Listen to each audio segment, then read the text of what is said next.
Hey, what's going on everybody? This is Alavi from Techitron, and today I'm reviewing the Micromax Q354 smartphone. This smartphone is a bit unique in the sense that it's been brought to the market with the joint collaboration of Grameenphone and Micromax. And what that means is when you buy this phone, if you're a GP subscriber, you'll get some access to exclusive offers as well as some free internet. This phone is priced at 3,999 taka, which compared to the rest of the market and the specifications is quite competitive. And the main idea is to shift people away from feature phones and onto smartphones so that they can avail all the brilliance of the internet. The phones are covered by 1 year of manufacturer's warranty, but the cool thing about it is that you also get 15 days of early life failure coverage. What this means is that if you find any faults within the phone, within 15 days of purchase, you'll actually get a replacement device for free. The design of the phone is actually quite nice. The back is a plastic material which has a matte finish, and so it's quite resistive to fingerprints. You can actually take that back off and access the removable battery, 2 SIM card slots, as well as a microSD card slot. The body of the phone is surrounded by this rim of a shiny plastic finish, which makes it look a bit like metal, but we all know that's not what it is. If you take a look at the back of the device, you'll see that there's a large speaker grill which houses the main speaker.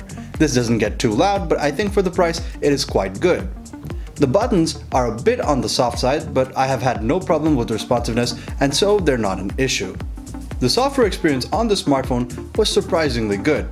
The smartphone runs on Android 6.0 Marshmallow, and the skin on top of it is actually quite light, which makes everyday usage very nice, fast, and smooth.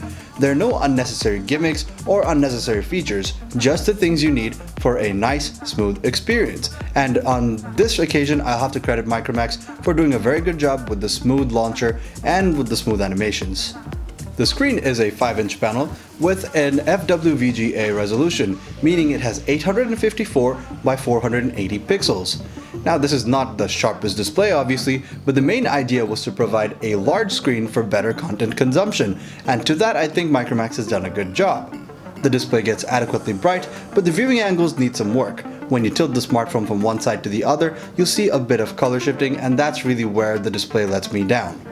Powering the phone is a 1.3 GHz MediaTek CPU, which comes with 1 GB of RAM, 8 GB of built-in storage, which is expandable via microSD up to 64 GB, as well as a 2200 mAh battery.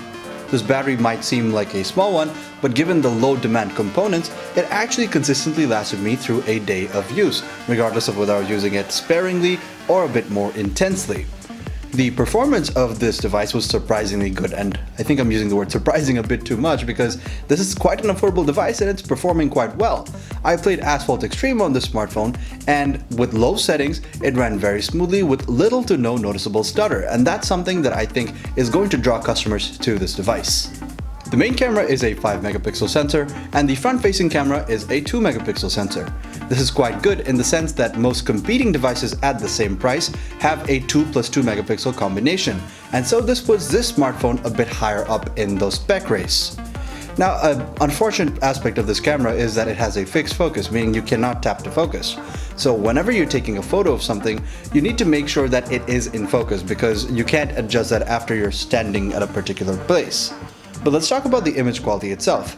So in daylight situations, colors actually look quite nice, and there is a nice amount of detail given that this is a 5 megapixel sensor. Aside from that, if you take these cameras into low light, there's obviously a lot of suffering going on for this camera, but for the price, I think this phone did a very good job. The Micromax Q354 costs 3,999 taka and can be purchased from most GP shops. For this price, Micromax is making the smartphone very competitive as it is offering better specifications than a lot of the competition. On top of all of that, Micromax has also made sure that the user experience is good, and that is one of the main reasons why I can recommend the smartphone to you.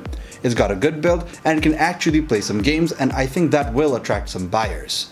This looks like an excellent phone if you want to buy this as your first smartphone, or if you want to give this to somebody else who may be using this as a rough phone or as their own first smartphone. So thank you for watching this review, guys. If you enjoyed it, definitely like, share, and subscribe, and leave your thoughts in the comment section below.